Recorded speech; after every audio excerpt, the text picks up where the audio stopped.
YouTube. Cool. So I'll kind of like sit over here. There we go. Hello, everybody. Hello, Instagram world. Wave, wave, wave, wave. Very neat. So if you were someone that joined or watched last time, I talked about sort of the beginning, I guess, to like how I sort of found access or came across access consciousness, because I'm an access consciousness facilitator. Yay! Now, what's so special about that? Well, I'll let you figure that out. Because for everybody, it's kind of different.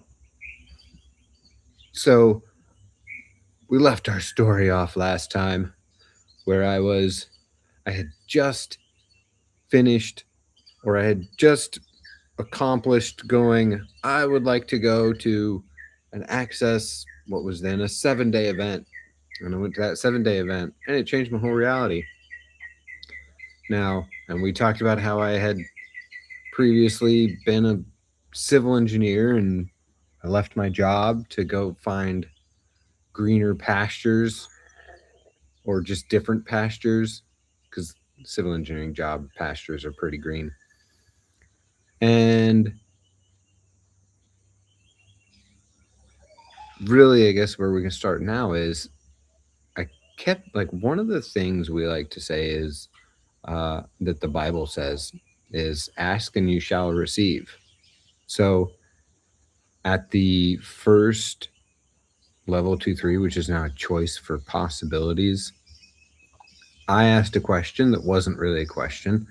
I said, I would like to make a lot of money, but I want to snowboard a lot and skydive a lot. Now, when you say something like that, essentially what you're saying is, and this is what I learned at that class, when you're saying something like that, you were admitting to yourself that you do not believe that it is possible to make a lot of money and snowboard and skydive at the same time. You have decided in your reality that for me, what it was I didn't think if I was going to be like, I thought that making a lot of money had to take up so much time that I was not going to have time to go snowboarding or to go skydiving and do many of other really fun things that I considered fun. So I used what we call the clearing statement, which goes like this: right and wrong, good and bad, pop, pop, all 100 shorts, boys, poveds, creations, bases, and beyonds. If you want more information on the clearing statement, you can go to theclearingstatement.com. So the video on YouTube's funky looking. I like that one better, but that one, because it's like doing some AI stuff. So after that class, one of the things I started looking at was, I was like, oh, I'd be totally willing, to find an engineering job that made half as much as most engineering jobs make, and I worked half as much time as most engineering jobs were. Because I was like, and then I have time to go do other stuff and find other jobs. Well, it took about 3 months from asking that question at a maximum. It was probably more like 3 weeks that I really got started, that I created something that really worked for me, where I was the job. So in the last video, we talked about, what kind of a job would you like to have? And if you're looking for a job, where would you like to live? And it doesn't necessarily need to be a specific location, but would you like to live in the middle of nowhere? Or would you like to live in the city? What kind of it, like, would you like to live in the forest? Like, whatever. Would you like to live next to the beach? So this time I didn't care about where I lived, but for a little bit. In the wintertime, I wanted to live in the mountains in Colorado so I could go snowboarding. So I did do that. Lived in Crested Butte. And I wanted to travel for work. So I found 2 jobs, really.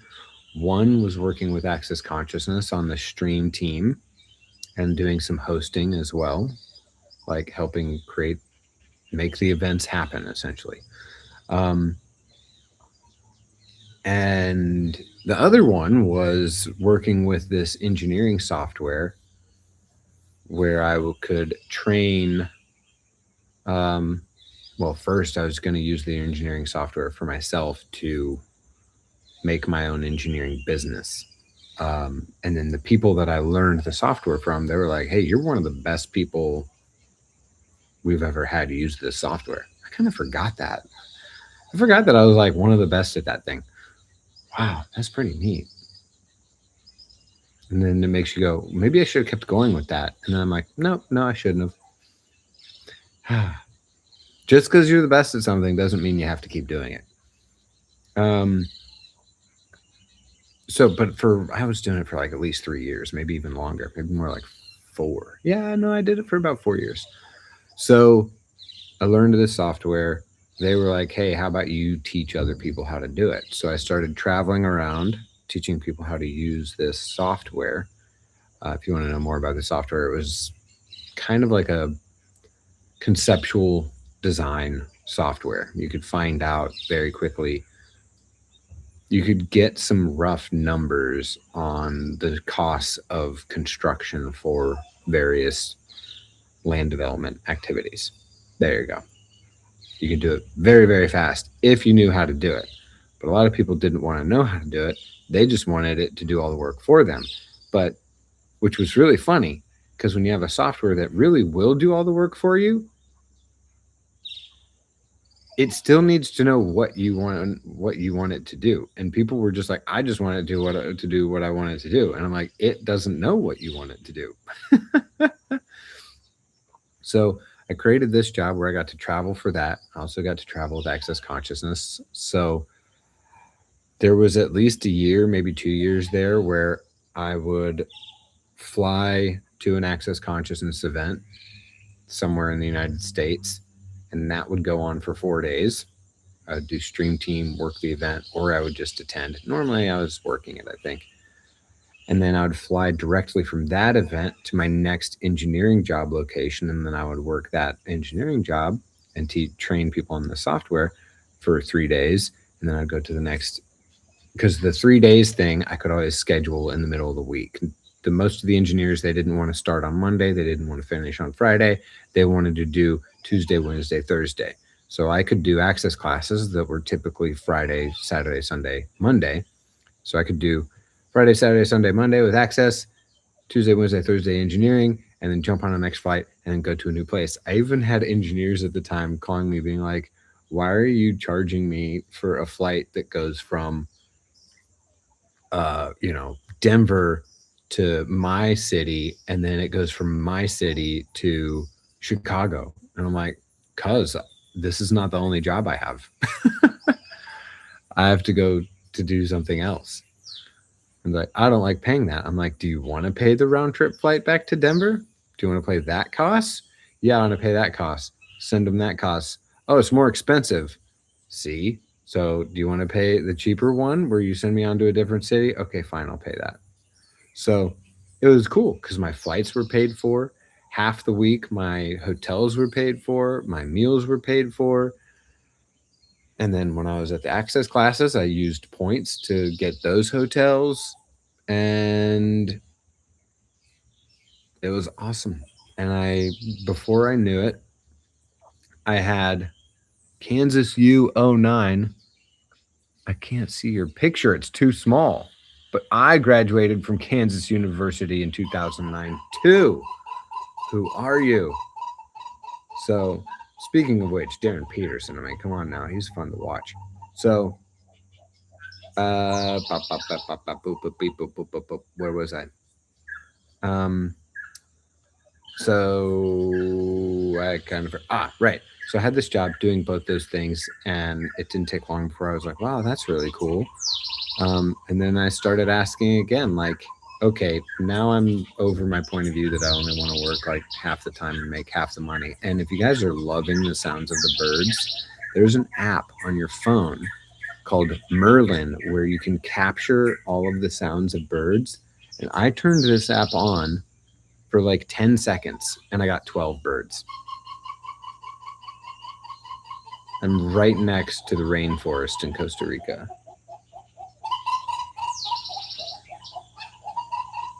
It's really cool. It tells you all the names of the birds too.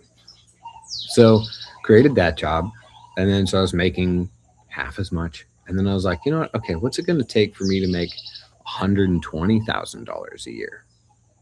I asked that.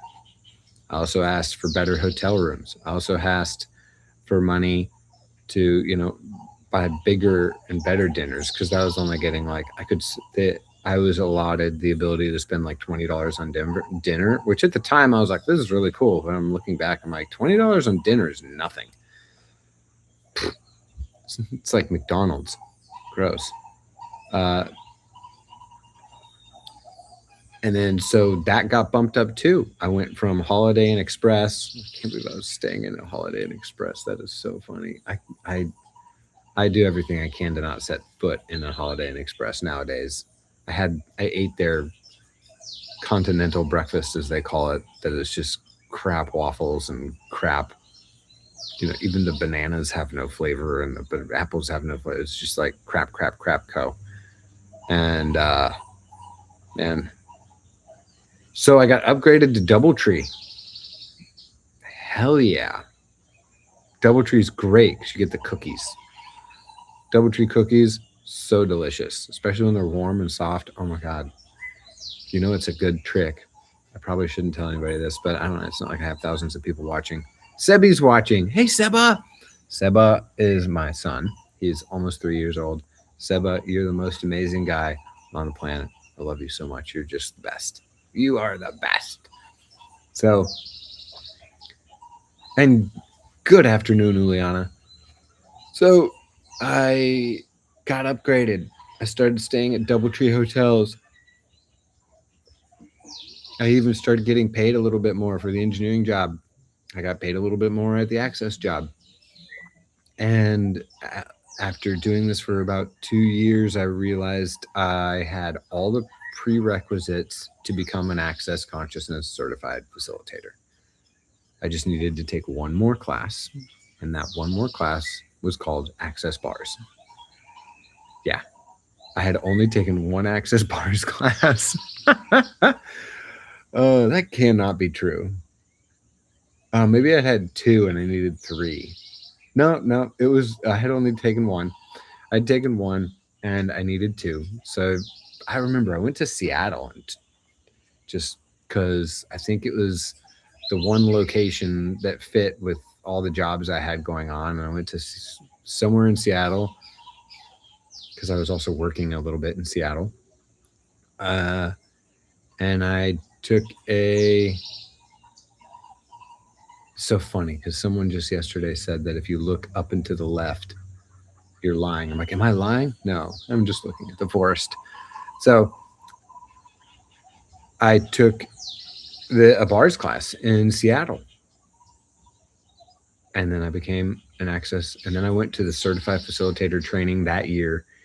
And the biggest thing I recall from the access consciousness certified facilitator training, and I will still tell people about this to this day, not very many because very few ask, is the thing I remember most about that class was I was asking some sort of a question or making some sort of a comment because I was very excited about stuff, as I tend to get. And it was, so I was even talking about, I was like, God, this access consciousness is so cool. It's like, it gives you the tools to like play in the sandbox and just have fun, and like to make life like playing in a sandbox and just have fun. And Gary just goes, yeah, welcome to the big kid sandbox. So for me, being an access consciousness facilitator is very much like being in the big kid sandbox. What do I mean?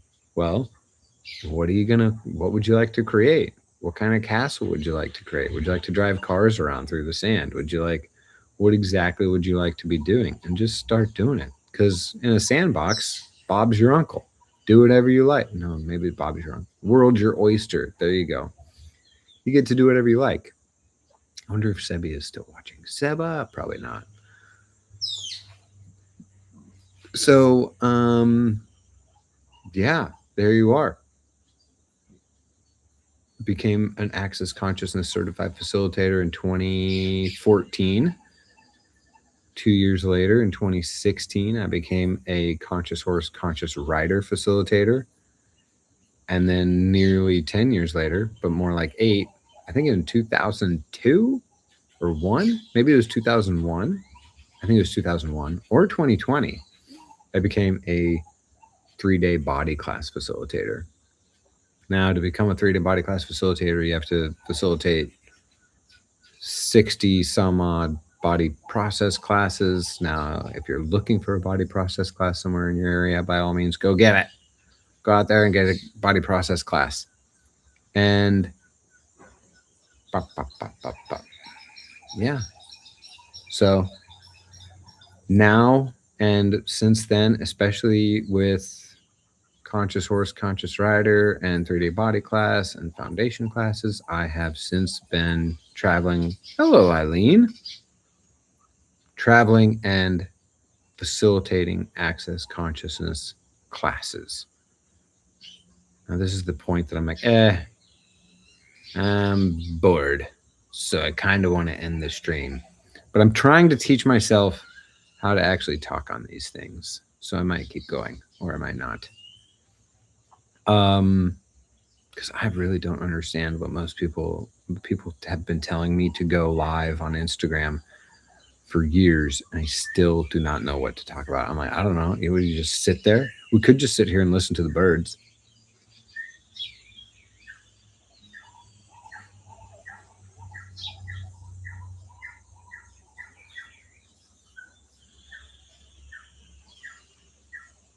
We'll see if we hear my favorite one.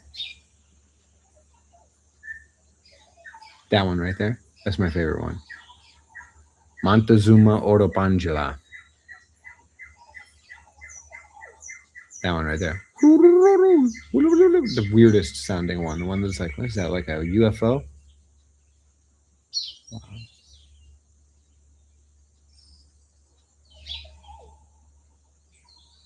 Yeah. So I could sit here and tell you all sorts of things about the Access Consciousness tools, but I highly suggest you go get your Access bars run.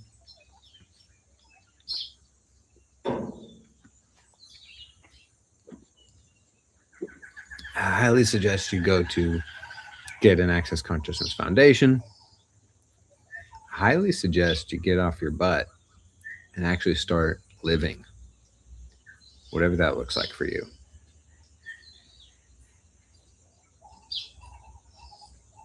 But I guess most people are never going to choose that. Because I really have to acknowledge for myself how much I'm willing to just choose to go be and do what most people will not.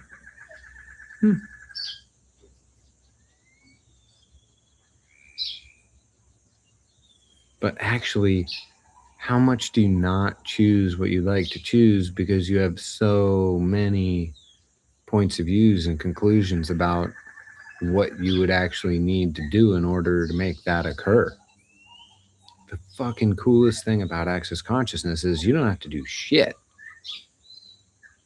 Like, I acknowledge that the thing that changed everything for me was getting my bars run and attending an Access Consciousness Foundation class. And then after that, I couldn't really help but just move forth and go about the way I went about things.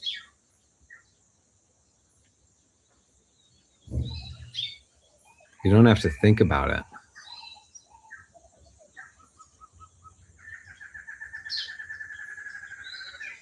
You know, wouldn't you like to be as happy as the birds, just waking up every day singing?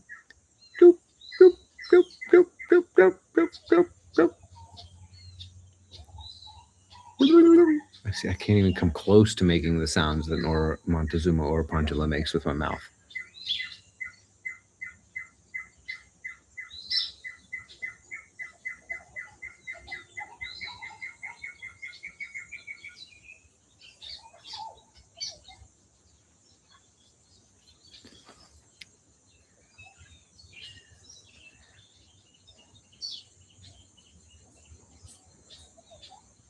I think you're amazing live. Thank you, Agnes. It's good to hear from you. I love Agnes. She's great.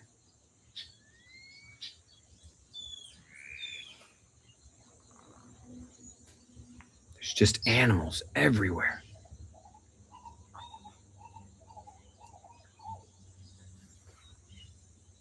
Oh my God. I have to tell you, last night was amazing. So I'm here at El Lugar, and there have been a lot of people throughout the last, well, I was going to say years. There have been a lot of people that have not liked the food at El Lugar. Last night we had sushi, and it was amazing. It was really, really good sushi. Like, not the, like, I'm not going to sit here and be like, it's the best sushi I've ever had. No, but it was really good. It was so good. The sushi rice is what makes sushi for me. There are some places they serve you sushi and the rice is like cold. What? No. And it's not even sticky. It kind of falls apart. No. Needs a little bit of that, like, I think they put lime in it or something. They put something in it to give it a really great flavor. And this sushi rice was just, oh, it was perfect. So is all the shrimp and the crab stick and the fish. It was great.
Well, everyone, that is going to end our stream today. I was going to try and go for 40 minutes, but apparently I'm all out of words. So we will see you next time at Coffee with Connor. It wasn't coffee today. It was Coca-Cola. Because I didn't get off my butt and go all the way to the restaurant to grab a coffee, but I will do that now. So thanks everyone for coming and watching. If there's anything you would like me to chat about or talk about, feel free to send me a message.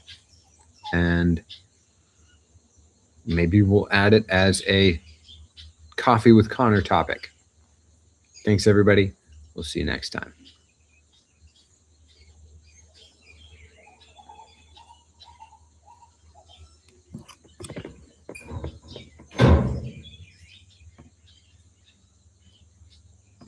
Hmm.